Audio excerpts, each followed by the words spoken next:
ಹಿಂದೂ ಜಾಗರಣ ವೇದಿಕೆ ಭಟ್ಕಳ ಘಟಕದ ಆಶ್ರಯದಲ್ಲಿ ಆಯೋಜಿಸಿರುವಂತಹ ಅಖಂಡ ಭಾರತ್ ಸಂಕಲ್ಪ ದಿನದ ಸಮಾರಂಭದ ಅಧ್ಯಕ್ಷತೆಯನ್ನು ವಹಿಸಿರುವಂತಹ ಯೋಗಪಟು ಯೋಗರತ್ನ ಶ್ರೀ ಗೋವಿಂದ ದೇವಾಡಿಗರೆ, ಹಿಂದೂ ಜಾಗರಣ ವೇದಿಕೆಯ ತಾಲೂಕು ಸಂಯೋಜಕರಾದಂತಹ ಶ್ರೀ ಜಯಂತ್ ನಾಯ್ಕರೇ, ದೇಶಭಕ್ತಿಯ ಭಾವನೆಯನ್ನ ಹೃದಯದಲ್ಲಿ ಹೊತ್ತು ಭಾರತದ 80ನೆಯ ಸ್ವಾತಂತ್ರ್ಯೋತ್ಸವವನ್ನು ಹೊಸ ರೀತಿಯಲ್ಲಿ ಆಚರಿಸುವುದಕ್ಕಾಗಿ ಒಂದು ದಿನ ಮೊದಲೇ ಒಟ್ಟಾಗಿ ಸೇರಿರುವಂತಹ ಭಟ್ಕಳದ ಸುತ್ತಮುತ್ತಲ ಗ್ರಾಮಗಳ ದೇಶಭಕ್ತ ನಾಗರಿಕ ಸಜ್ಜನ ಬಂಧುಗಳೇ, ಶ್ರದ್ಧೆಯ ತಾಯಂದಿರೇ, ಆತ್ಮೀಯ ಯುವಜನ ಮಿತ್ರರೇ, ಈ ಕಾರ್ಯಕ್ರಮ ನಮಗ್ಯಾರಿಗೂ ಹೊಸತಲ್ಲ. ಕಳೆದ 10 ವರ್ಷಗಳಿಂದ ಈ ಪಂಜಿನ ಮೆರವಣಿಗೆಯನ್ನ, ಅಖಂಡ ಭಾರತ ಸಂಕಲ್ಪದ ದಿನವನ್ನ ಆಚರಿಸಿಕೊಂಡು ಬರುತ್ತಿರುವವರು ನಾವು. ದೇಶಕ್ಕೆ ದೇಶವೇ ನಾಳೆ ಅರ್ಥಾತ್ ಆಗಸ್ಟ್ 15ನೇ ತಾರೀಕು ಸ್ವಾತಂತ್ರ್ಯೋತ್ಸವವನ್ನ ಸಂಭ್ರಮ ಹಾಗೂ ಸಡಗರದಿಂದ ಆಚರಿಸುತ್ತಿರುವಾಗ ಒಂದು ದಿನ ಮೊದಲೇ ಇದನ್ನು ನಾವು ಆಚರಿಸುತ್ತಿರುವುದರ ಉದ್ದೇಶದ ಬಗ್ಗೆ ಅನೇಕರು ಪ್ರಶ್ನೆಯನ್ನ ಮಾಡಬಹುದು.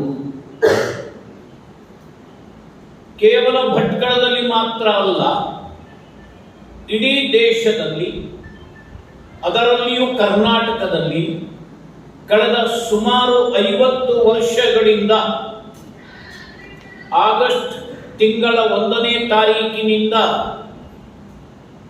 ಈ ಕ್ಷಣದವರೆಗೆ, ಆಗಸ್ಟ್ 14ರ ಮಧ್ಯರಾತ್ರಿಯವರೆಗೆ ಭಾರತದ ಸ್ವಾತಂತ್ರ್ಯೋತ್ಸವವನ್ನು ನೆನಪಿಸಿಕೊಳ್ಳುವಂತಹ ಭಾರತ್ ಮಾತಾ ಪೂಜನ್ ಹೆಸರಿನ ಪಾಕ್ಷಿಕವನ್ನ 15 ದಿನಗಳ ಕಾಲ ನಾವು ಆಚರಿಸ್ತಾ ಇದ್ದೇವೆ. 7ನೇ ತಾರೀಕಿನಿಂದ 14ನೇ ತಾರೀಕಿನವರೆಗೆ ಅಖಂಡ ಭಾರತ್ ಸಂಕಲ್ಪ ಸಪ್ತಾಹವನ್ನು ನಾವು ನಡೆಸಿಕೊಂಡು ಬರುತ್ತಿದ್ದೇವೆ.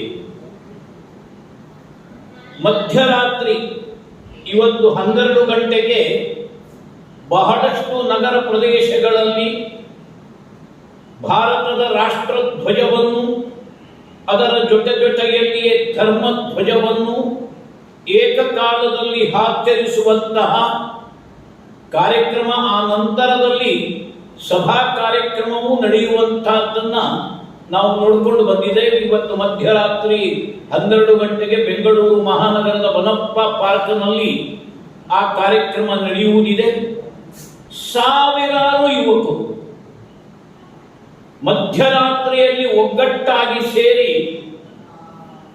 ಭಾರತ ಮಾತೆಗೆ ಜೈ ಜೈಕಾರವನ್ನು ಹಾಕುವಂತಹ, ಸ್ವಾತಂತ್ರ್ಯದ ಸಂಗ್ರಾಮದಲ್ಲಿ ತಮ್ಮ ಬದುಕನ್ನು ಬಲಿಕೊಟ್ಟಂತಹ ಲಕ್ಷ ಲಕ್ಷ ದೇಶಭಕ್ತ ಹುತಾತ್ಮರನ್ನ ನೆನಪಿಸಿಕೊಳ್ಳುತ್ತಾ ಅವರಿಗೆ ಜೈ ಜೈಕಾರವನ್ನು ಮಾಡುತ್ತಾ ಭಾವನೆಯನ್ನು ವ್ಯಕ್ತಪಡಿಸುವಂತಹ ಒಂದು ಭವ್ಯ ಸಮಾರಂಭ ಈ ದಿನಗಳಲ್ಲಿ ಹಿಂದೂ ಜಾಗರಣ ವೇದಿಕೆ ಹೊಸ ಸಂಪ್ರದಾಯವನ್ನೇ ಹುಟ್ಟುಹಾಕಿದೆ.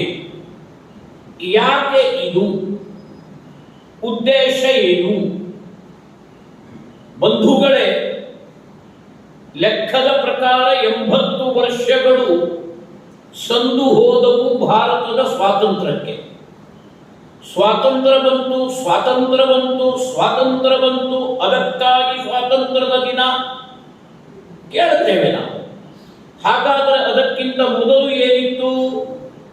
ಈ ಪ್ರಶ್ನೆ ಬಹಳಷ್ಟು ಜನರಿಗೆ ಗೊತ್ತಿಲ್ಲ. ಸ್ವಾತಂತ್ರ್ಯ ಬಂದದ್ದು ಗೊತ್ತುಂಟು, ಅದರ ಮೊದಲು ಏನಾಗಿತ್ತು ಅನ್ನುವುದರ ಬಗ್ಗೆ ಯಾರೂ ಮಾತನಾಡುವುದಿಲ್ಲ. ಬಂದದ್ದು ಆಗಸ್ಟ್ 15, 1947 ಅಂತ ಆಗುವುದಾದರೆ ಅದಕ್ಕಿಂತ ಮೊದಲು ನಾವು ಸ್ವಾತಂತ್ರ್ಯವನ್ನು ಕಳೆದುಕೊಂಡದ್ದು ಯಾವಾಗ? ಸಿಕ್ಕಿದ್ದು ಸತ್ಯ, ದಕ್ಕಿದ್ದು 15 ಆಗಸ್ಟ್ 1947 ಅನ್ನುವುದಾದರೆ ಕಳೆದುಕೊಂಡದ್ದು ಯಾವಾಗ? ಕಳೆದುಕೊಂಡದ್ದು ಏನನ್ನ? ಆ ನಂತರದಲ್ಲಿ 47ರಲ್ಲಿ ಸಿಕ್ಕಿದ್ದು ಹೇಗೆ?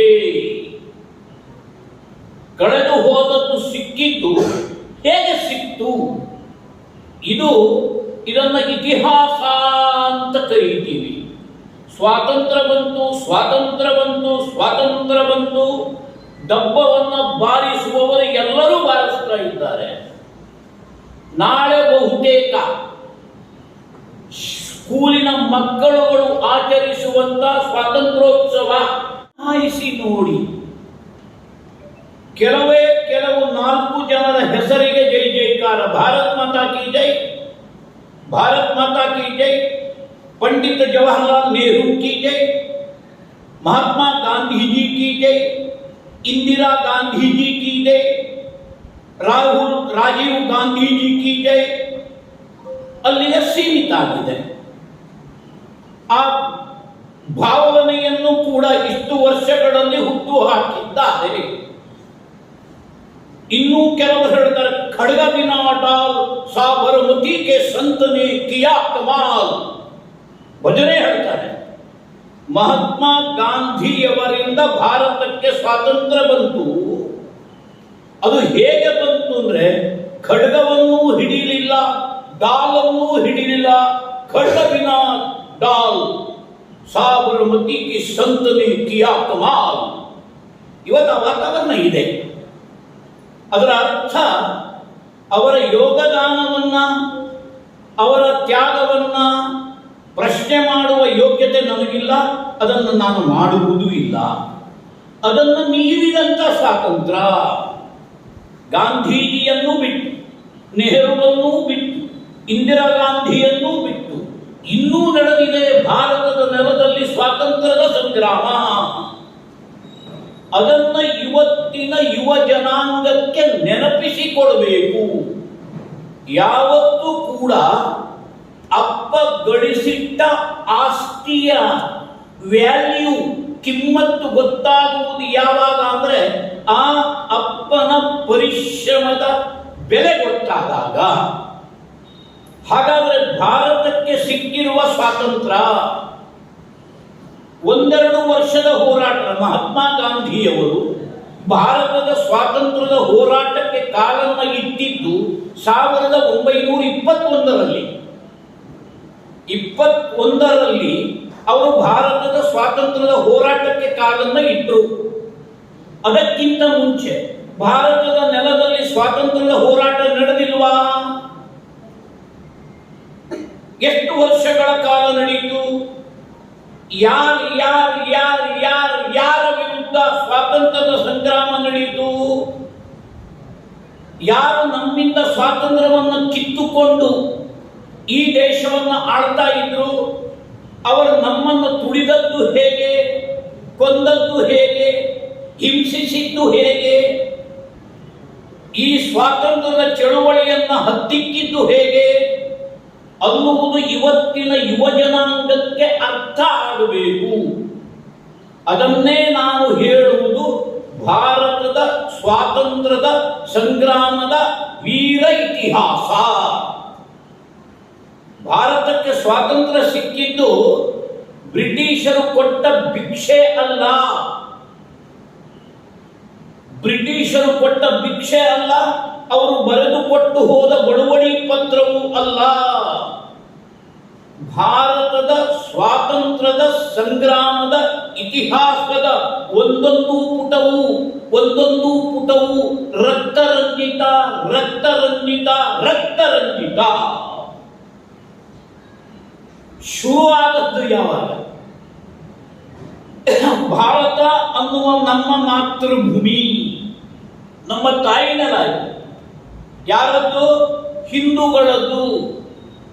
ನಾನು ಹೇಳ್ತಾ ಇರುವುದು 1000 ವರ್ಷದ ಅಲ್ಲ, 1000 ವರ್ಷದ ಅಲ್ಲ, ಅದರ 1000 ವರ್ಷದ ಕಥೆಯನ್ನ ಹೇಳ್ತಾ ಇದ್ದೀನಿ. ಇವತ್ತು ಹಿಂದೂಗಳದ್ದು ಅಂತ ಹೇಳಿದ್ರೆ ಮೂಗು ಮುರಿಬಹುದು. ಜಾತ್ಯತೀತತೆಯ ವಿರುದ್ಧ ಮಾತನಾಡಿದ್ರು, ಕೋಮುವಾದದ ವಿಚಾರವನ್ನು ತಗೊಂಡು ಬಂದರು ಅಂತ ಇವತ್ತು ಹೇಳಬಹುದು. ನಾನು ಹೇಳ್ತಾ ಇರುವುದು ಪ್ರಾಚೀನ ಭಾರತ. ಪ್ರಾಚೀನ ಭಾರತದ ಆರಂಭ ಯಾವಾಗ? ಆ ರಾಮಾಯಣದಿಂದ ಹಿಡಿದು, ಆ ಮಹಾಭಾರತದಿಂದ ಹಿಡಿದು, ಇದನ್ನು ಯಾರೂ ಅಲ್ಲಗಳೆಯುವುದಿಲ್ಲ. ಯಾವ ಇತಿಹಾಸಗಾರರು ಇದನ್ನು ಸುಳ್ಳು ಅಂತ ಹೇಳುವುದಿಲ್ಲ, ಹೇಳುವ ಹಾಗೆಯೂ ಇಲ್ಲ. ಇತಿಹಾಸವೇ ಹೇಳುವಂತೆ ಮಹಾಭಾರತ ಈ ಭೂಮಿಯಲ್ಲಿ ನಡೆದು 9,500 ವರ್ಷಗಳಾಯಿತು. 9,500 ವರ್ಷ.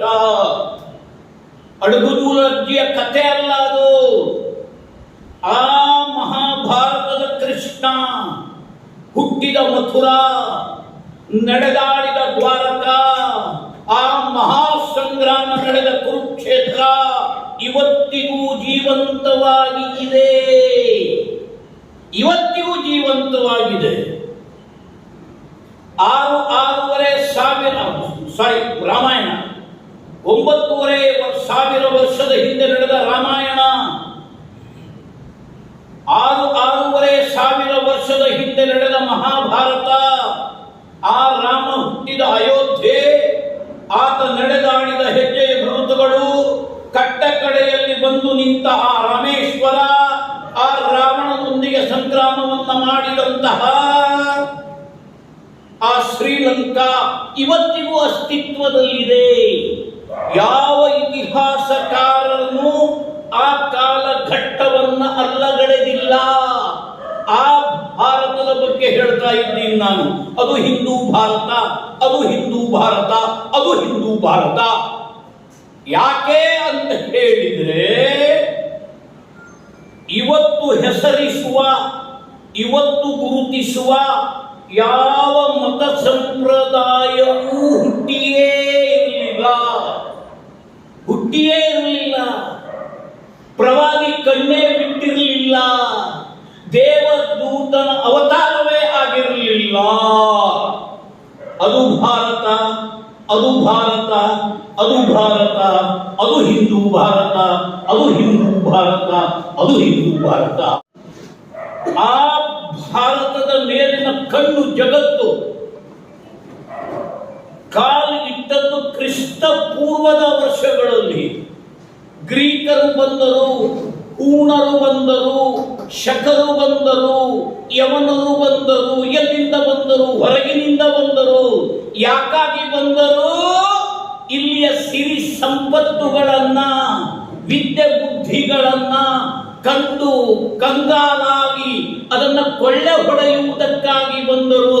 ನಾನು ಹೇಳುವುದಲ್ಲ, ದೇಶದ ಇತಿಹಾಸದ ಪುಟ. ಅಲೆಕ್ಸಾಂಡರ್ ಅನ್ನುವಂತಹ ಒಬ್ಬ ಸೊಕ್ಕಿನ ಮನುಷ್ಯ ಗ್ರೀಕಿನಿಂದ ಭಾರತಕ್ಕೆ ಬಂದ. ದಾಳಿ, ಭಾರತದ ಮೇಲೆ ಪರಕೀಯರ ಆಕ್ರಮಣದ ಆರಂಭ, ಗ್ರೀಕರ ದಾಳಿ.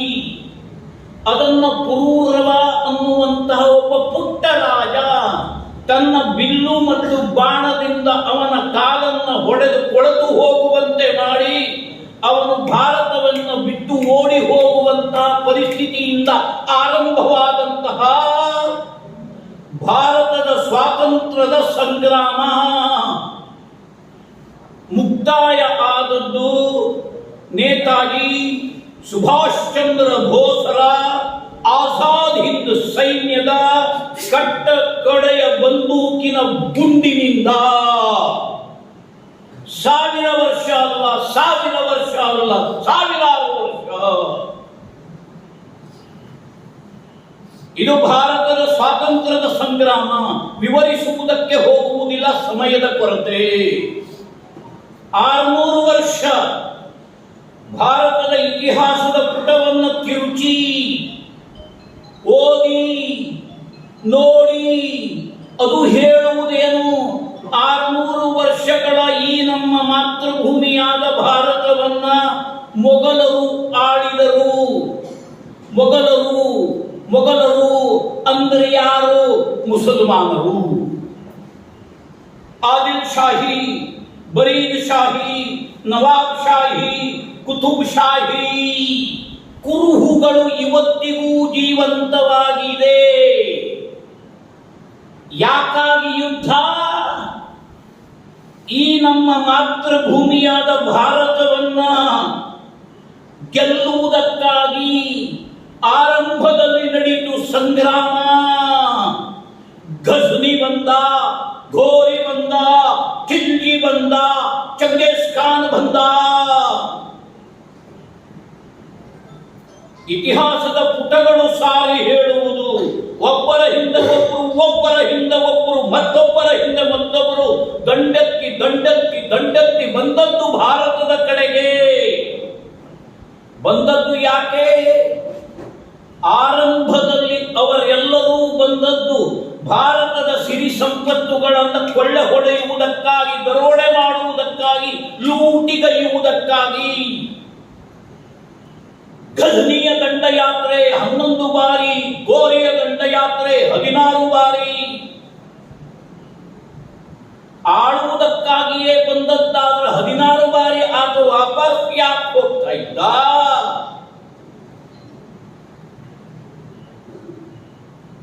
ಭಾರತ ಅಂತ ಹೇಳಿದ್ರೆ ಇವತ್ತು ನಾವು ನೀವುಗಳು ಭಾವಿಸಿರುವಂತೆ ನಮ್ಮ ಬಗ್ಗೆ ಜಗತ್ತಿನಲ್ಲಿ ಬಿತ್ತರಿಸಿರುವಂತಿರುವಂತಹ ನ್ಯಾರೇಟಿವ್ಗಳ ಪ್ರಕಾರ ಭಾರತ ಅಂದ್ರೆ ಬಡದೇಶ, ಭಾರತ ಅಂದ್ರೆ ಭಿಕ್ಷುಕರ ದೇಶ, ಭಾರತ ಅಂದ್ರೆ ಅಜ್ಞಾನಿಗಳ ದೇಶ, ಭಾರತ ಅಂದ್ರೆ ಅನಾಗರಿಕ ದೇಶ. ಆದ್ರೆ ಹೇಳ್ತಾರೆ ಗಸ್ತಿ ಬಂದು ಲೂಟಿ ಮಾಡಿದ್ದು, ಘೋರಿ ಬಂದು ಲೂಟಿ ಮಾಡಿದ್ದು, ಆನೆಗಳ ಮೇಲೆ, ಒಂಟೆಗಳ ಮೇಲೆ, ಕುದುರೆಗಳ ಮೇಲೆ ಭಾರತದ ಸಿರಿ ಸಂಪತ್ತುಗಳನ್ನು ಕೊಳ್ಳೆ ಹೊಡೆದದ್ದು ಆ ಮೊಘಲರ ವೇಷದ ಮುಸಲ್ಮಾನರು ಈ ಭಾರತವನ್ನು ಆಳಿದ್ದು 600 ವರ್ಷಗಳ ಕಾಲ. 600 years. ಗಾಂಧಿಯಿಂದ ಬಂತು ಸ್ವಾತಂತ್ರ್ಯ, ನೆಹರುವಿನಿಂದ ಬಂತು ಸ್ವಾತಂತ್ರ್ಯ, ಕಾಂಗ್ರೆಸ್ನಿಂದ ಬಂತು ಸ್ವಾತಂತ್ರ್ಯ. ಸುಳ್ಳನ್ನ ಬಟಾಬಯಲು ಮಾಡುವುದಕ್ಕಾಗಿ ಈ ಕಾರ್ಯಕ್ರಮ. ನಿಜವಾಗಿಯೂ ದೇಶಕ್ಕಾಗಿ, ಧರ್ಮಕ್ಕಾಗಿ, ಸಮಾಜಕ್ಕಾಗಿ, ಸಂಸ್ಕೃತಿಗಾಗಿ, ಇವತ್ತಿನ ನಮಗಾಗಿ ತಮ್ಮ ಪ್ರಾಣವನ್ನು ಬಲಿಕೊಟ್ಟಂತಹ ಒಂದೊಂದು ಹುತಾತ್ಮ ಆತ್ಮಗಳನ್ನ ನೆನಪಿಸಿಕೊಳ್ಳುವುದಕ್ಕಾಗಿ ನಮ್ಮ ಕರ್ತವ್ಯ ಇದು.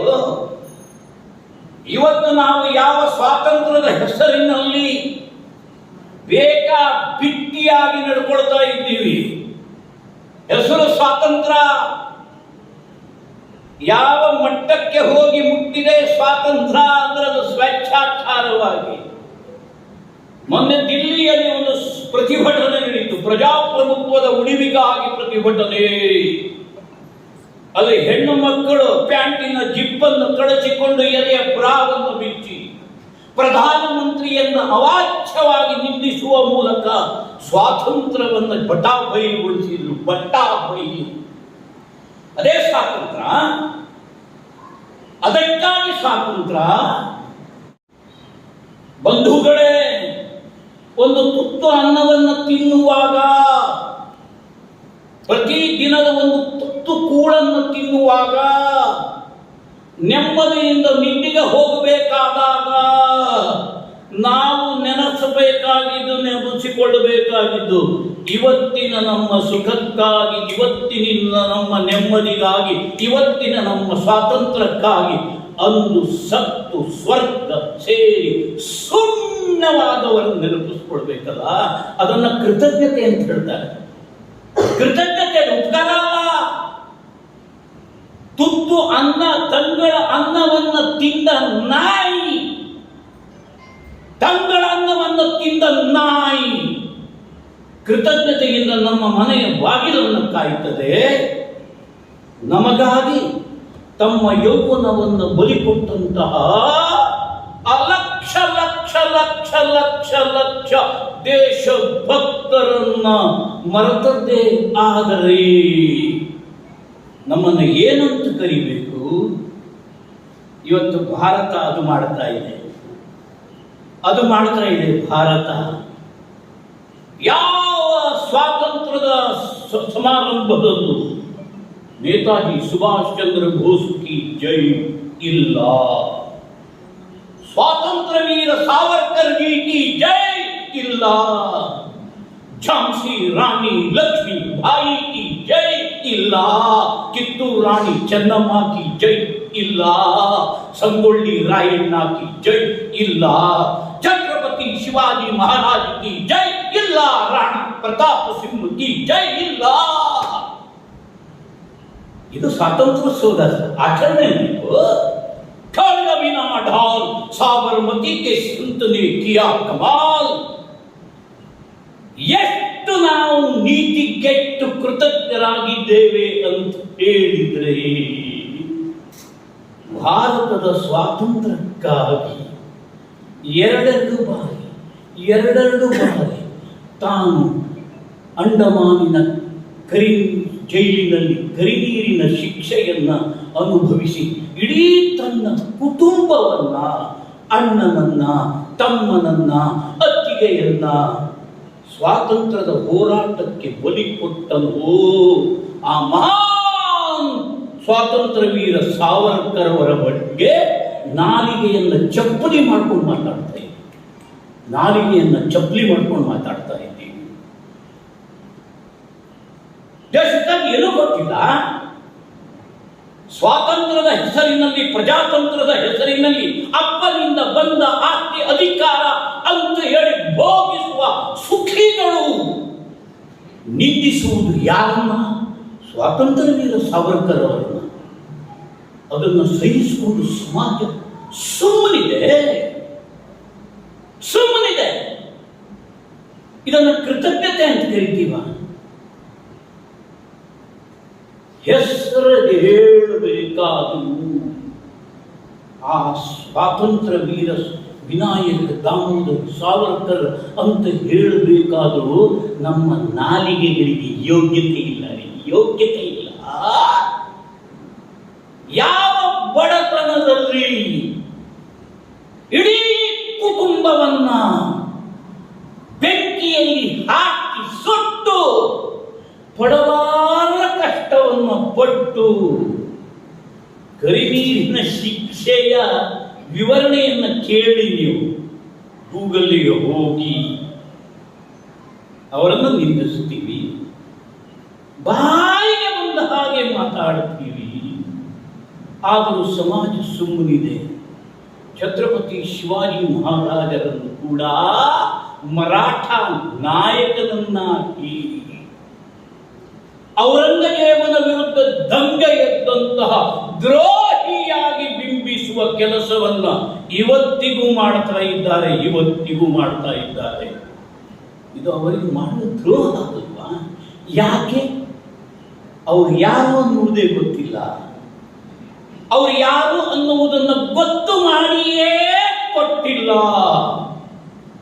ಅದರ ಪಾಪದ ಫಲ ಈ ಸ್ವೇಚ್ಛಾಚಾರ ಇದು, ಅವಿವೇಕಿತನ ಇದು. ಹಾಗಾಗಿ ಇವತ್ತಿನ ಯುವ ಜನಾಂಗಕ್ಕೆ ಭಾರತದ ಸ್ವಾತಂತ್ರ್ಯದ ಸಂಗ್ರಾಮದ ನೈಜ ಇತಿಹಾಸವನ್ನ, ಪೂರ್ಣ ಇತಿಹಾಸವನ್ನ ನೆನಪಿಸುವುದಕ್ಕಾಗಿ ಈ ವಿನೂತನ ಕಾರ್ಯಕ್ರಮ. ಮನೋರಂಜನೆಗಾಗಿ ಅಲ್ಲ, ಟೈಮ್ ಪಾಸಿಗಾಗಿ ಅಲ್ಲ, ಅಪ್ಪನ ತಿಥಿ ಮಾಡಬೇಕಾಗಿದೆ ಅನ್ನುವ ಕಾರಣಕ್ಕೆ ಮಾಡುವ ತಿಥಿಯ ರೂಪದ ಕಾರ್ಯಕ್ರಮ ಇದಲ್ಲ. ನಾನು ಆಗಲೇ ಉಲ್ಲೇಖ ಮಾಡಿದಂತೆ ಬಿಟ್ಟಿಯಾಗಿ ಸಿಕ್ಕ ಸ್ವಾತಂತ್ರ್ಯ ನಮ್ಮದಲ್ಲ, ಬ್ರಿಟಿಷರು ಹಾಕಿದ ಭಿಕ್ಷೆಯೂ ಅಲ್ಲ, ಅವರು ಬರೆದುಕೊಟ್ಟು ಹೋದ ಬಳುವಳಿ ಪತ್ರವೂ ಅಲ್ಲ, ರಕ್ತವನ್ನ ಚೆಲ್ಲಿ ಪಡೆದ ಸ್ವಾತಂತ್ರ್ಯ ಇದು. ಅದನ್ನು ನೆನಪಿಸಿಕೊಳ್ಳುವುದು ಯಾವಾಗ ನೆನಪಿಸಿಕೊಳ್ಬೇಕು? ಯಾವ ಕಾಲಘಟ್ಟದಲ್ಲಿ, ಯಾವ ಸಂದರ್ಭದಲ್ಲಿ ಅವರ ಬಲಿದಾನ, ಅವರ ರಕ್ತ ಸಮರ್ಪಣೆ ಸಾರ್ಥಕ ಆಯಿತು. ಅದಕ್ಕಾಗಿ ಸ್ವಾತಂತ್ರ್ಯೋತ್ಸವ. 80 ವರ್ಷದ ಹಿಂದೆ ಹುಟ್ಟಿದವರು ಇವತ್ತು ಬಹುತೇಕ ಇಲ್ಲ. ಒಂದು ತಲೆಮಾರು ಸತ್ತು ಸ್ವರ್ಗ ಸೇರಿಬಿಟ್ಟಿದೆ. ಅಕಸ್ಮಾತ್ 47ರಲ್ಲಿ ಹುಟ್ಟಿದ್ದರೂ ಕೂಡ ಅವರಿಗೆ ಸ್ವಾತಂತ್ರ್ಯದ ಸಂಗ್ರಾಮದ ಅರಿವಿಲ್ಲ. ಯಾಕೆ? ಆಗ ತಾನೇ ಹುಟ್ಟಿದ್ದು. ಅದಕ್ಕಿಂತ 10 ವರ್ಷ ಹುಟ್ಟಿದವರಿಗೂ ಗೊತ್ತಿಲ್ಲ. 2 ತಲೆಮಾರುಗಳು ಸತ್ತು ಹೋಗಿದೆ. ಈ 3ನೆಯ ತಲೆಮಾರಿಗೆ ಸ್ವಾತಂತ್ರ್ಯದ ಸಂಗ್ರಾಮದ ವೀರಗತೆಯನ್ನ ಹೇಳುವುದರ ಮೂಲಕ ನಮ್ಮ ಪೌರುಷ, ನಮ್ಮ ಪರಾಕ್ರಮ, ನಮ್ಮ ಹಿರಿಯರ ತ್ಯಾಗ, ನಮ್ಮ ಹಿರಿಯರ ಬಲಿದಾನ ಹೇಳಬೇಕು. ಭಾರತ ಅಂದರೆ ಹೇಳಿ, ಭಾರತ ಅಂದರೆ ನಿರ್ವೀರ್ಯ ಬಿಂಬಿಸ್ತಾ ಇದ್ದಾರೆ ಇವತ್ತಿಗೂ. ಈ ದೇಶದ ಹಿಂದೂಗಳ ಸ್ವಾಭಿಮಾನವನ್ನ ಕೊಲ್ಲುವ ಕೃತ್ಯ ಇವತ್ತಿಗೂ ಮುಂದುವರಿತಾ ಇದೆ. ಬಂಧುಗಳೇ, ಹಿಂದೂಗಳ ಶೌರ್ಯ, ಹಿಂದೂಗಳ ಪರಾಕ್ರಮ, ಹಿಂದೂಗಳ ಸಾಹಸವನ್ನ ಇತಿಹಾಸದ ಪುಟದಿಂದ ನಾವು ನೋಡಿ ತಿಳಿಬೇಕು, ಕೇಳಿ ತಿಳಿಬೇಕು. ನಮ್ಮ ಭಾರತದಷ್ಟು ದೀರ್ಘವಾದಂತಹ ಸ್ವಾತಂತ್ರ್ಯದ ಸಂಗ್ರಾಮವನ್ನು ನಡೆಸಿದಂತಹ ದೇಶವೇ ಜಗತ್ತಿನಲ್ಲಿ ಮತ್ತೊಂದು ಇಲ್ಲ, ಜಗತ್ತಿನಲ್ಲಿ ಮತ್ತೊಂದು ಇಲ್ಲ, ಜಗತ್ತಿನಲ್ಲಿ ಮತ್ತೊಂದು ಇಲ್ಲ. 1000 ವರ್ಷಗಳಷ್ಟು ದೀರ್ಘಕಾಲ, 600 ವರ್ಷ ಮೊಘಲರ ವೇಷದ ಮುಸಲ್ಮಾನರ ವಿರುದ್ಧ ಸಂಘರ್ಷವನ್ನ ಮಾಡಿ ಬದುಕಿ ಬಂದ ಪರಾಕ್ರಮಿ ಸಮಾಜ ನಮ್ಮದು. ಯಾವ ಇಸ್ಲಾಂ ಜಗತ್ತಿನ ಯಾವ ನೆಲದ ಮೇಲೆ ಆಕ್ರಮಣವನ್ನ ಮಾಡಿದ್ದೋ ಆ ಎಲ್ಲ ನೆಲದ ರಾಷ್ಟ್ರಗಳ ಸಂಸ್ಕೃತಿಯನ್ನ ಸಂಪೂರ್ಣವಾಗಿ ಸುಟ್ಟು ಬೂದಿ ಮಾಡಿ, ನಾಗರಿಕತೆಯನ್ನ ಕೊಂದು ತಿಂದು, ಸಂಸ್ಕೃತಿಯನ್ನು ಸಂಪೂರ್ಣವಾಗಿ ಭಸ್ಮ ಮಾಡಿ, ಜನಾಂಗಕ್ಕೆ ಜನಾಂಗವನ್ನೇ ಕತ್ತರಿಸಿ ಕೊಂದು ಆ ಪ್ರದೇಶವನ್ನ ಇಸ್ಲಾಮೀಕರಣಗೊಳಿಸಿದ ಆ ಇಸ್ಲಾಂ 600 ವರ್ಷ ಈ ನೆಲದಲ್ಲಿ ಅಧಿಕಾರದ ಆಡಳಿತವನ್ನು ನಡೆಸಿದರೂ ಕೂಡ ಭಾರತದ ಕೂದಲನ್ನ ಅಲುಗಾಡಿಸಲು ಸಾಧ್ಯ ಆಗಲಿಲ್ಲ. ಅಷ್ಟರ ಮಟ್ಟಿನ ಸಂಘರ್ಷವನ್ನ ನಡೆಸಿಕೊಂಡು ಬಂದ ಪರಾಕ್ರಮಿ ಸಮಾಜ ನಮ್ಮ ಸಮಾಜ. ನೆನಪು ಮಾಡ್ಕೊಳ್ಬೇಕಲ್ಲ, ಭಾರತದ ಸ್ವಾತಂತ್ರ್ಯದ ಸಂಗ್ರಾಮದ ಆರಂಭ ಯಾವ ಹಂತಗಳು ಮಜಲುಗಳಲ್ಲಿ ದಾಟಿ ಬಂತು. ಛತ್ರಪತಿ ಶಿವಾಜಿ ಮಹಾರಾಜ್, ಆ ಮಹಾತ್ಮ ಹುಟ್ಟದೇ ಇದ್ದಿದ್ರೆ ಏನಾಗ್ತಿತ್ತು ಅಂತ ಒಬ್ಬ ಕವಿ, ಅವತ್ತಿನ ಕವಿ ಹೇಳ್ತಾನೆ. ಶಿವಾಜಿ ಹುಟ್ಟದೇ ಇದ್ರೆ ಏನಾಗ್ತಿತ್ತು? काशी जी की कड़ा जाती, मथुरा मस्जिद होती, शिवाबा ना होते तो सुन्नत होती सबकी ತ್ವರಿತ. ಇಡೀ ಜಗತ್ತಿನಲ್ಲಿ ಯಾವ ನೆಲದ ಮೇಲೆ ದಾಳಿಯನ್ನು ಹಿಡಿದು ಆ ಇಸ್ಲಾಂ ಸೋತು ಸುಣ್ಣವಾಗಿ ಸಮಾಧಿಯನ್ನ ಏಕಮೇವ ಪರಾಕ್ರಮಿ ರಾಷ್ಟ್ರ ಈ ಭಾರತ. ಯಾವ ನೇತಾಜಿ ಸುಭಾಷ್ ಚಂದ್ರ ಬೋಸ್ ಬಂಧುಗಳೇ 47ನೇ ಇಸವಿಯ ಸ್ವಾತಂತ್ರ್ಯ ಬರುವುದಕ್ಕಿಂತ 3 ವರ್ಷ ಮುಂಚೆ ರಂಗೂನಿನ ಬರ್ಮಾದ ಮೂಲಕ ಭಾರತದ ಭೂಮಿಯ ಒಳಗೆ ಕಾಲನ್ನು ಇಟ್ಟು ಮೊಟ್ಟ ಮೊದಲ ತ್ರಿವರ್ಣದ ಧ್ವಜವನ್ನ ಬ್ರಿಟಿಷರ ಆಳ್ವಿಕೆಯ ಕಾಲಘಟ್ಟದಲ್ಲಿಯೇ ಭರತ ಖಂಡದಲ್ಲಿ ಹಾರಿಸಿ ನಾನು ನೇತಾಜಿ ಸುಭಾಷ್ ಚಂದ್ರ ಬೋಸ್ ಹೇಳ್ತಾ ಇದ್ದೀನಿ, ಭಾರತಕ್ಕೆ ಸ್ವಾತಂತ್ರ್ಯ ಸಿಕ್ಕಿದೆ, ಅದರ ಮೊದಲನೆಯ ಪ್ರಧಾನಮಂತ್ರಿ ನಾನು ಅಂತ ಘೋಷಿಸಿಕೊಂಡದ್ದು ನೆನಪಿಟ್ಟುಕೊಳ್ಳಿ. ಇವತ್ತಿಗೂ ಮಣಿಪುರದಲ್ಲಿ ಹೋಗಿ ನೇತಾಜಿ ಸುಭಾಷ್ ಚಂದ್ರ ಬೋಸ್ ಭಾರತದ ನೆಲದ ಒಳಗೆ ಕಾಲಿಟ್ಟು ಭಾರತದ ತ್ರಿವರ್ಣ ಧ್ವಜವನ್ನು ಹಾರಿಸಿದ ಸ್ಮಾರಕ ರಾರಾಜಿಸ್ತಾ ಇದೆ.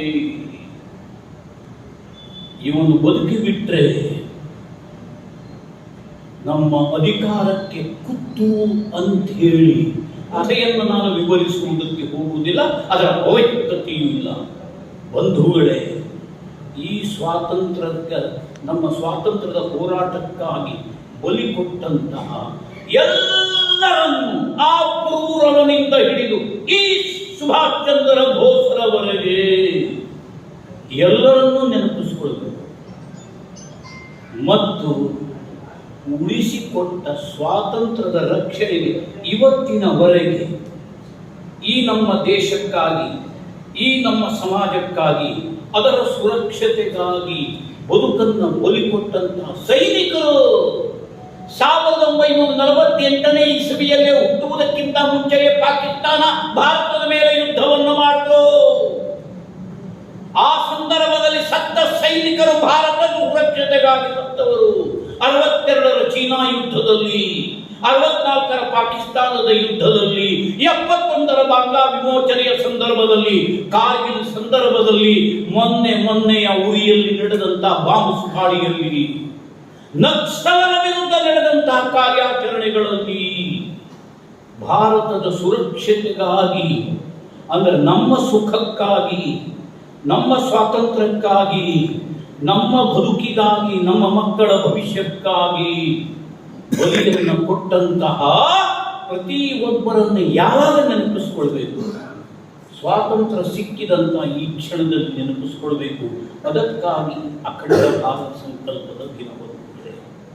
ಮತ್ತೇನಿದು ಅಖಂಡ ಭಾರತ? ಏನಿದು ಅಖಂಡ ಭಾರತ?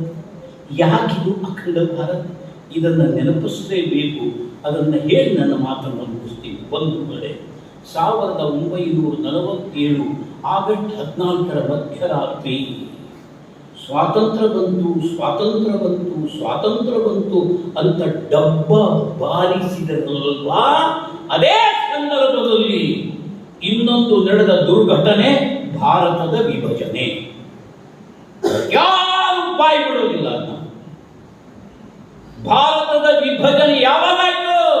ಯಾವ ಸಂದರ್ಭದಲ್ಲಿ ಭಾರತಕ್ಕೆ ಸ್ವಾತಂತ್ರ್ಯ ಬಂತೋ ಅದೇ ಕ್ಷಣದಲ್ಲಿ ಆದದ್ದು ಭಾರತದ ವಿಭಜನೆ. ಭಾರತ ಅನ್ನುವಂಥ ಭವ್ಯ ರಾಷ್ಟ್ರ ಭಗ್ನಗೊಂಡು 2 ಪಾಪಿ ಶತ್ರು ರಾಷ್ಟ್ರಗಳು ಹುಟ್ಟಿಕೊಂಡ ಕೆಟ್ಟ ದಿನ, ಕೆಟ್ಟ ಗಳಿಗೆ. ಯಾಕೆ ಹೇಳೋದಿಲ್ಲ? ಯಾಕೆ ನೆನಪಿಸಿಕೊಳ್ಳೋದಿಲ್ಲ?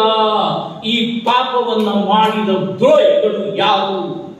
ಅದನ್ನು ಹಿಂದೂ ಸಮಾಜ ಮರಿಬಾರದು. ಬಂದಿದೆ, ಯಾರು ಬೇಕಾದರೂ ಮರಿಬಹುದು, ಹಿಂದೂಗಳು ಮರಿಬಾರದು. ಮಾಡುವುದು ಪಾಪ, ಮಾಡುವುದು ದ್ರೋಹ, ಹಾಡುವುದು ದಾಸರ ಪದಗಳು. ಇವತ್ತು ಹೇಳ್ತಾರೆ ಹಿಂದೂ ಅಂತ ಹೇಳಿದ್ರೆ ಧರ್ಮದ ಹೆಸರಿನಲ್ಲಿ ದೇಶವನ್ನು ಒಡೆಯುವವರಂತೆ, ಹಿಂದೂ ಅಂತ ಹೇಳಿದ ದೇಶವನ್ನು ಒಡೆಯುವವರಂತೆ. ಪಾಪಿಗಳ! ನಿಮಗೆ ನನ್ನ ಪ್ರಶ್ನೆ ಉಂಟು. 1947 ಆಗಸ್ಟ್ 15 ಪಾಕಿಸ್ತಾನಗಳನ್ನ ಹುಟ್ಟಿ ಹಾಕಿದವರು ಯಾರು? ನೀವಲ್ಲ? ನಿಮ್ಮ ತಾತ ಅಲ್ವಾ? ನಿನ್ನ ಅಪ್ಪನ ಆಸ್ತಿನ ಈ ದೇಶನ ಒಡಿಲಿಕ್ಕೆ ಕೇಳಬಹುದಲ್ಲ ನಾವು. ಮೊಹಮ್ಮದ್ ಅಲಿ ಜಿನ್ನಾ ಅನ್ನುವಂಥ ಒಬ್ಬ ಯಕಶ್ಚಿತ್ ವ್ಯಕ್ತಿಗೆ ದೊಡ್ಡ ಸಲಾಮ್ ಹಾಕಿ ಅವನು ಕೊಟ್ಟ ಬೆದರಿಕೆಗೆ ಪುಕ್ಕಲನಾಗಿ ಹೇಟಿಯಾಗಿ ತಲೆತಗ್ಗಿಸಿ ಪಾಕಿಸ್ತಾನದ ನಿರ್ಮಾಣದ ಒಪ್ಪಂದಕ್ಕೆ ಸಹಿ ಹಾಕಿದ ಪಾಪಿಗಳು.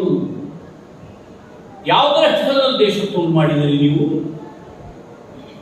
ಯಾವುದರ ಹೆಸರನ್ನು ಮಾಡಿದಿರಿ? ಹಿಂದೂಗಳಿಗೆ ಹಿಂದೂಸ್ತಾನ್, ಮುಸಲ್ಮಾನರಿಗೆ ಪಾಕಿಸ್ತಾನ. ತೆಗೀರಿ ದಾಖಲೆಯನ್ನು.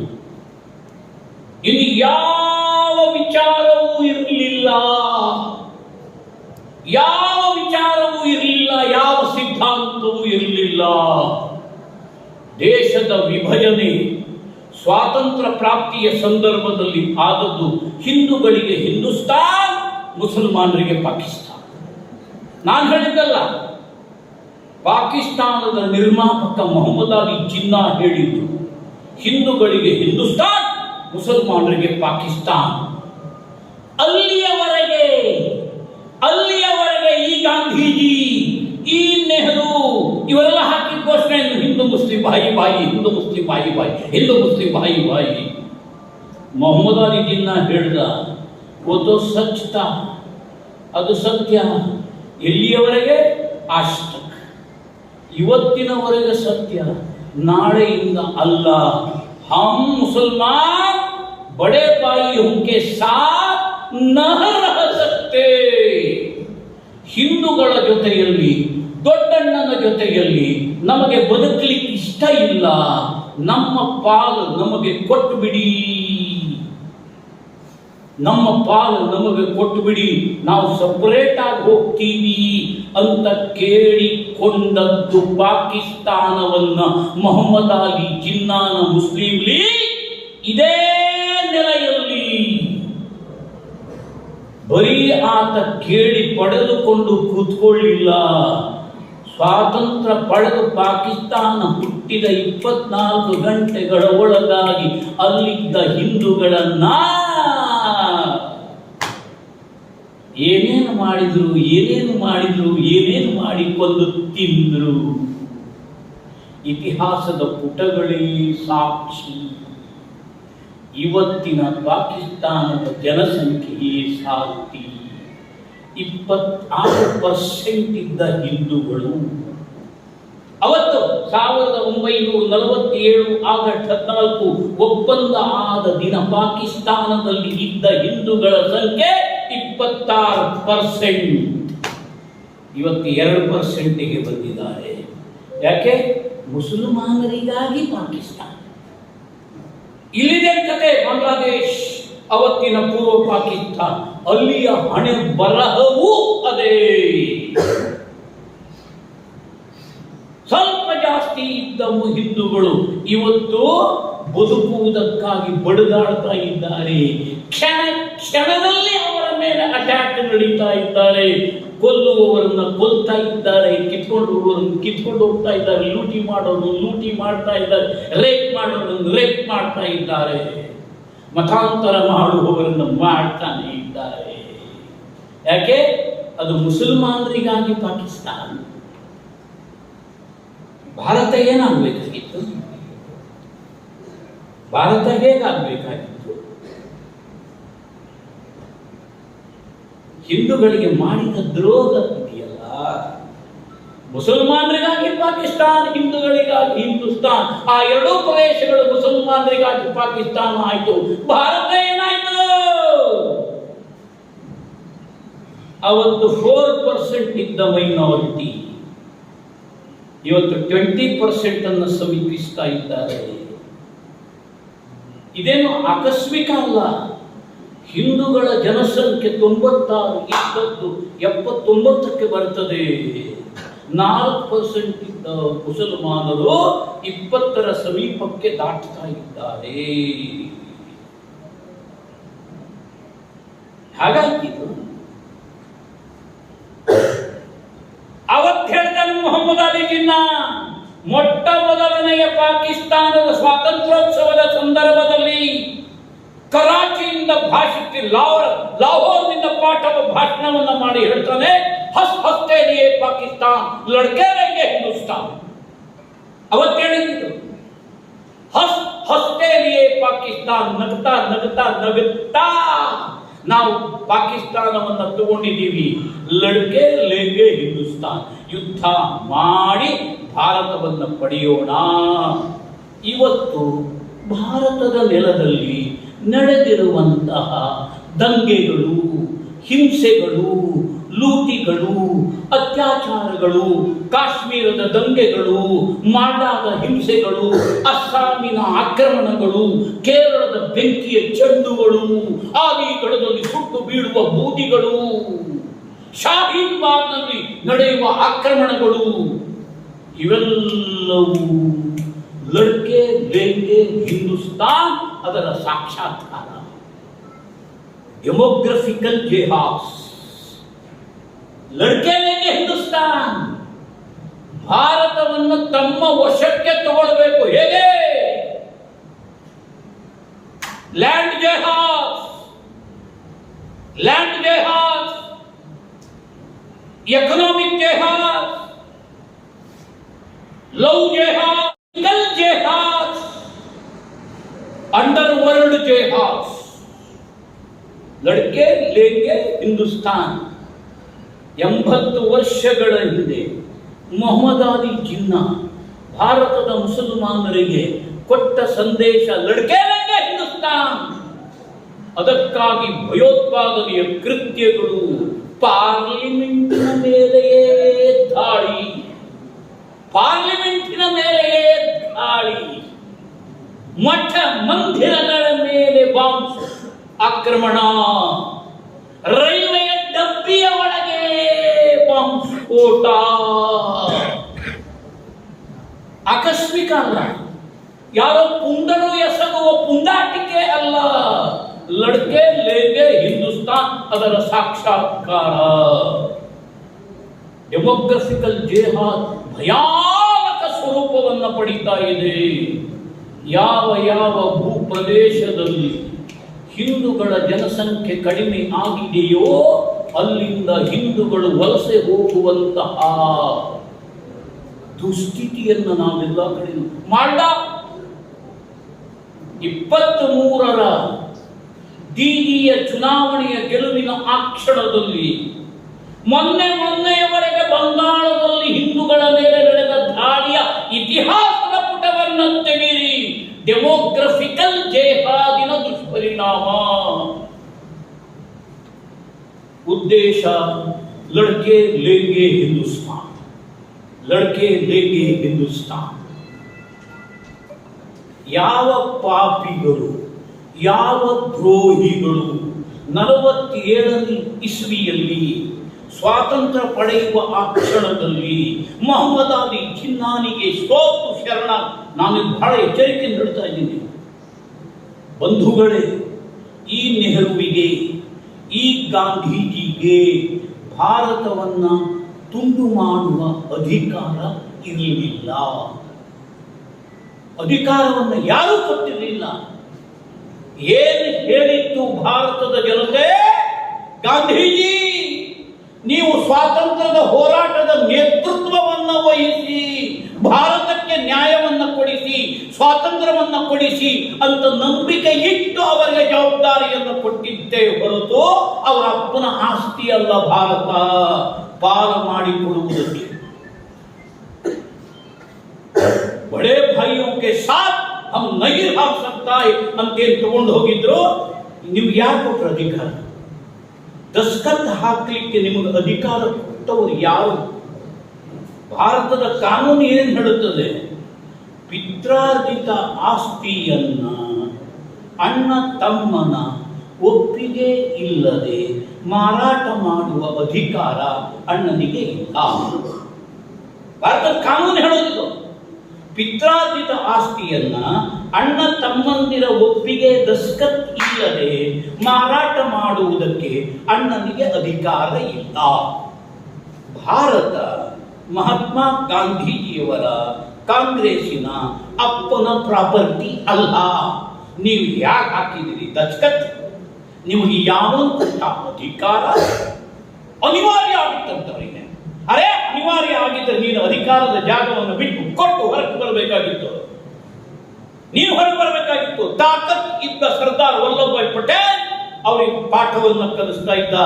ನೇತಾಜಿ ಸುಭಾಷ್ ಚಂದ್ರ 2 ವರ್ಷ ಬದುಕಿದ್ದಿದ್ರೆ ಇವಕ್ಕೆ ಯಾವ ಪದವಿನೂ ಸಿಗ್ತಿರ್ಲಿಲ್ಲ, ಯಾವ ಪದವಿನೂ ಸಿಗ್ತಿರ್ಲಿಲ್ಲ. ಇವತ್ತೆಲ್ಲ ನೀವೇ ಕಟ್ಟ ಕಡೆಯ 20 ವರ್ಷಗಳ ಕಾಲ ಯಾವ ಸ್ವಾತಂತ್ರ್ಯದ ಹೋರಾಟವನ್ನು ಗುರಿ ಮುಟ್ಟಿಸದೆ ಯಾವ ಚಳುವಳಿಯೂ ಕೂಡ ಯಶಸ್ವಿ ಚಳುವಳಿ ಆಗಿಲ್ಲ.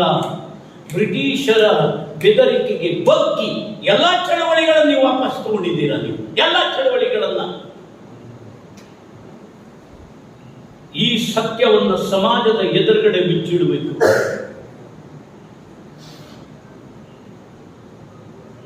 ಆ ದೇಶದ ವಿಭಜನೆ ಯಾಕಾಯ್ತು? ಪಾಕಿಸ್ತಾನದ ನಿರ್ಮಾಣ ಆಗಿದ್ದ ರಾತ್ರೋರಾತ್ರಿನಲ್ಲ ಬಂಧುಗಳೇ. ಯೋಜನಾಬದ್ಧವಾಗಿ ಈ ನೆಹರು, ಈ ಗಾಂಧಿ, ಈ ಕಾಂಗ್ರೆಸ್ ಮುಸಲ್ಮಾನರ ತುಷ್ಟೀಕರಣವನ್ನು ಮಾಡಿಕೊಂಡೇ ಬಂತು. ಒಂದೇ ಮಾತ್ರ ಹಾಡಬೇಡಿ, ಇವತ್ತು ಹೇಳ್ತಿದಾರಲ್ಲ ನಾವು ಹಾಡೋದಿಲ್ಲ, ಹಾಗಾದ್ರೆ ಹಾಡಬೇಡಿ. ಒಂದೇ ಮಾತ್ರ ಕಟ್, ರಾಮ ಭಜನೆಯೂ ಕಟ್, ದೇಶವು ಕಟ್. ಈಗ ಮತ್ ಅದೇ ತುಷ್ಟೀಕರಣದ ಹಾದಿಯಲ್ಲಿ ಹೊರಟಿದೆ. ಅದೇ ತುಷ್ಟೀಕರಣದ ಹಾದಿಯಲ್ಲಿ ಮೈನಾರಿಟಿ ಮೈನಾರಿಟಿ ಮೈನಾರಿಟಿ ಮೈನಾರಿಟಿ ಮೈನಾರಿಟಿಯವರನ್ನು ಸಮಾನವಾಗಿ ನೋಡುವುದು ತಪ್ಪಂತೆ. ಎಲ್ಲರೂ ಸಮಾನವಾಗಿರಬೇಕು ತರಬಾರದಂತೆ. ಸಮಾನ ನಾಗರಿಕ ಸಂಹಿತೆ ತರಬಾರದಂತೆ. ದೇವಸ್ಥಾನಗಳ ನಿಯಂತ್ರಣ ಮಾಡುವುದಕ್ಕೆ ಕಾನೂನು ಬೇಕಂತೆ, ಅದರ ಹಣಗಳು ಸರ್ಕಾರಕ್ಕೆ ದಕ್ಕಬೇಕಂತೆ. ಆದರೆ ವಕ್ಫ್ board ಪ್ರಾಪರ್ಟಿಯನ್ನು ಮುಟ್ಟಬಾರದಂತೆ, common civil code ತರಬಾರದಂತೆ.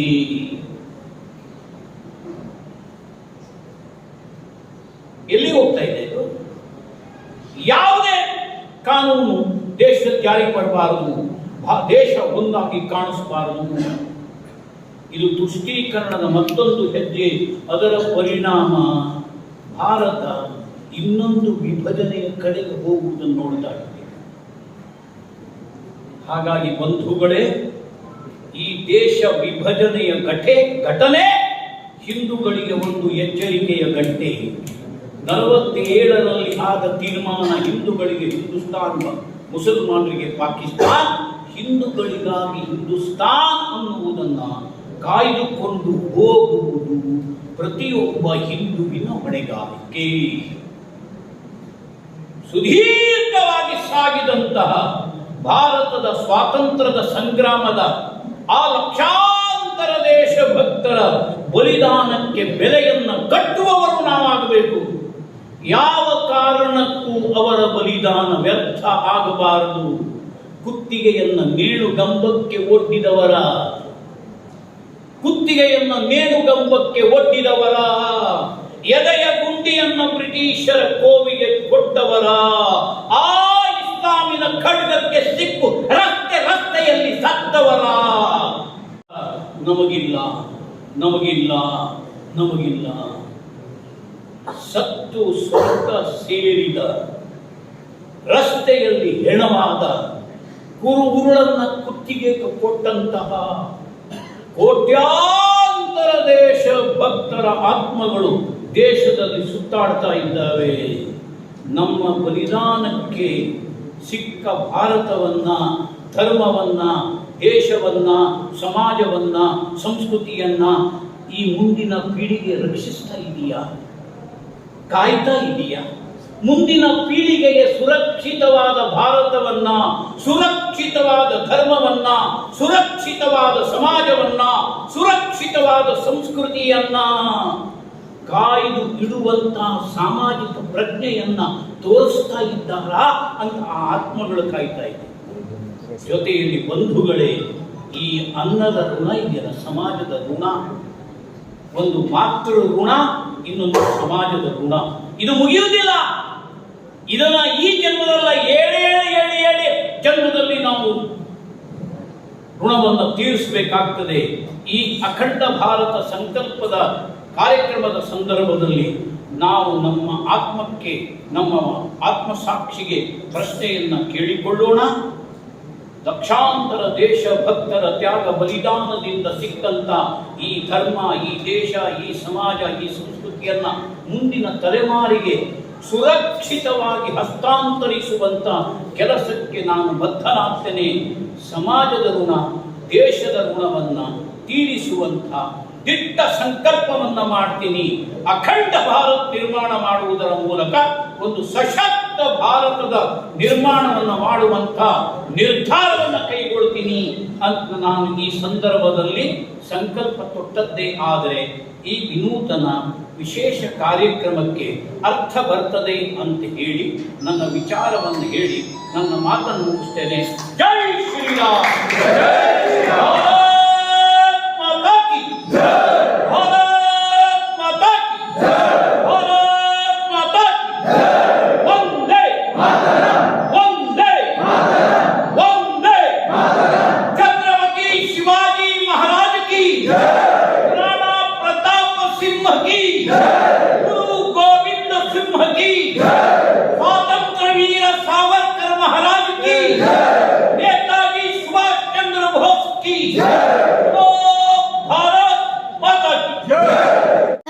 TV ಸದೃಢ ಸಮಾಜಕ್ಕಾಗಿ ಈ ಕಾರ್ಯಕ್ರಮ ತಮಗೆ ಇಷ್ಟವಾದಲ್ಲಿ ದಯವಿಟ್ಟು ಲೈಕ್ ಮಾಡಿ, ಶೇರ್ ಮಾಡಿ, ಸಬ್ಸ್ಕ್ರೈಬ್ ಮಾಡಿ. ಧನ್ಯವಾದಗಳು.